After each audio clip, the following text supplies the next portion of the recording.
नमस्कार। 2 अक्टूबर 2022 से 23 नवंबर 2022 तक प्रमुख ताराग्रह शुक्र अस्त रहेंगे। कन्या, तुला एवं वृश्चिक राशि के साथ गमन करते हुए शुक्र जब सूर्य के आवरणीय प्रभाव की वजह से अस्त रहेंगे तो जो महत्वपूर्ण शुभ एवं मांगलिक कार्य होते हैं वो वर्जित हो जाते हैं। वहीं शुक्र जैसे ग्रह जो भौतिकता के अधिपति हैं, जीवन के भीतर आकर्षण लेकर आते हैं, रिलेशंस के साथ में जो एक फैसिनेशन रहती है उसके जन्मदाता भी शुक्र हैं।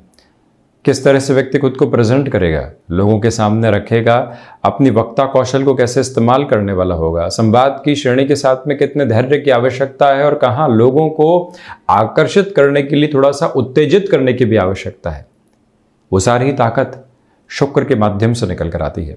टेक्सटाइल संबंधी कामकाज की स्थितियों को ले लीजिए, मैन्युफैक्चरिंग के अंदर भी जो बेस फैशन का रहता है उसको ले लीजिए, साज सज्जा की जो भी सामग्री है उसके साथ में कार आदि के इंटीरियर भी ले लीजिए, घर का इंटीरियर भी कहीं ना कहीं चर्चा का विषय हो तो वो भी शुक्र की प्रधानता के साथ आता है। जहाँ नई नज़र के साथ में चीज़ों को देखना होता है, कन्वेंशनल रिदम में नहीं, यानी क्रिएटिविटी भी, वहाँ पर भी शुक्र की प्रधानता है। ऐसे क्षेत्र विशेष के साथ में जहाँ शुक्र अपने हस्तक्षेप को रखते हैं, कहीं ना कहीं थोड़ा सा धीमापन निकल कर आ सकता है, चेष्टाएं ज़्यादा बढ़ानी पड़ेंगी। हालांकि जो भी महानुभाव आध्यात्मिक क्षेत्र में उन्नति की ओर जाना चाहते हैं उनके लिए शुक्र का अस्तगत होना कहीं न कहीं भौतिक प्रभावों से मुक्त करने वाला हो जाता है और भीतर की स्पिरिचुअल प्रोग्रेस को लेकर आने वाला होता है। मेष राशि के जातकों के लिए इस प्रभाव के साथ जो डायबिटीज से संबंधित स्थितियां होती है उसका ख्याल रखने की जरूरत रहेगी, क्योंकि शुक्र षष्ठ भाव के साथ शुरुआती स्तर पर अस्त होने वाले होंगे। वहीं हाल फिलहाल ऐसे खर्चों से बचिएगा जिसकी आवश्यकताएं वर्तमान स्तर के ऊपर इतनी नहीं है। वृषभ राशि के जातक शेयर मार्केट संबंधी निवेश में 18 अक्टूबर तक विशेष तौर पर ख्याल रखने वाले रहें। बुध हालांकि यहाँ मार्गी हो जाएंगे और शुक्र की स्थितियाँ यहाँ अस्तगत आधार में रहेगी, नीच भंग बनेगा, परंतु डिस्टर्बेंसेस यहाँ एक कंटिन्यूअस नोट के ऊपर बनते हुए प्रतीत होते हैं। इंट्यूशन की जो पावर लगातार आपके जीवन के भीतर सहयोग देती आई है उसमें भी थोड़ी सी कमी आप महसूस करने वाले हो सकते हैं। इस एक बात पर गौर करें। मिथुन राशि के जातकों के लिए मटेरियलिस्टिक लग्जरी में एक्सपेंसेस बढ़ेंगे। निर्णय का जहाँ 23 नवंबर तक शिकार हो, स्थिरता बनाकर रखें।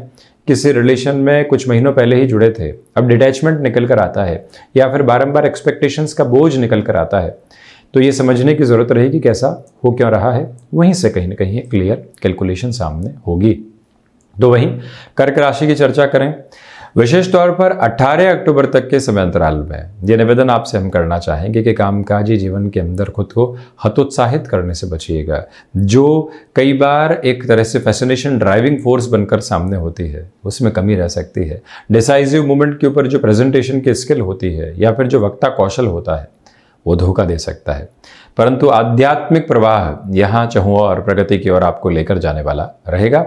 सिंह राशि के जातक लक्षाधिपति योग के साथ में है, परंतु उस योग के बेनिफिट 18 अक्टूबर 2022 तक उस स्तर पर नहीं है जैसा हम चाहते हैं।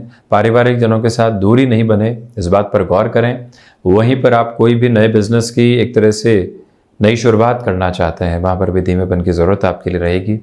कन्या राशि के जातकों के लिए प्रमुख रूपेण ये गौर करने की आवश्यकता कि खर्चों पर आप नियंत्रण बनाकर चलने का प्रयास कीजिएगा। गृहस्थ पक्ष के साथ में सामंजस्य में हल्के फुल्के तौर के ऊपर कमी महसूस हो सकती है, ये भी आप गौर करें। हालांकि मटेरियलिस्टिक लग्जरी के साथ में वृद्धि के प्रतिमान है। इंट्यूशन 18 अक्टूबर से भरपूर सहयोग देने वाला रहेगा।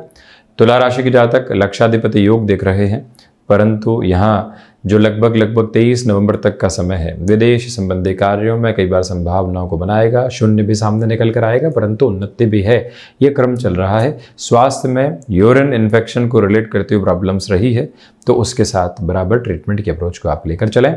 वृश्चिक राशि के जातकों के लिए प्रमुखतया इस बात पर गौर करने की ज़रूरत है कि शेयर मार्केट संबंधी कामकाज में 18 अक्टूबर तक थोड़ा सा धीमापन, उसके बाद एक अनूठी तेजी आपके सामने निकल कर आती चली जा रही है।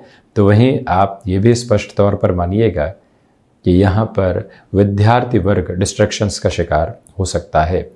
धनु राशि के जातकों के लिए जो सबसे महत्वपूर्ण बात सामने है वो ये कि फ्लेक्सिबिलिटी की अप्रोच आपके साथ में यहाँ बनी रहेगी, परंतु कई बार वैचारिक अस्थिरता का आप शिकार हो सकते हैं। 23 नवंबर तक आप एक जॉब से दूसरी जॉब की ओर जा रहे हैं, तो जिस कंफर्ट को आप अप्रोच करने में माहिर रहे हैं, चेंजेस कभी चेंजेस लगे ही नहीं, वो असर अब हो सकता है, थोड़ा सा नकारात्मक प्रभाव आ सकता है, उससे आप ज़रूर संभलें।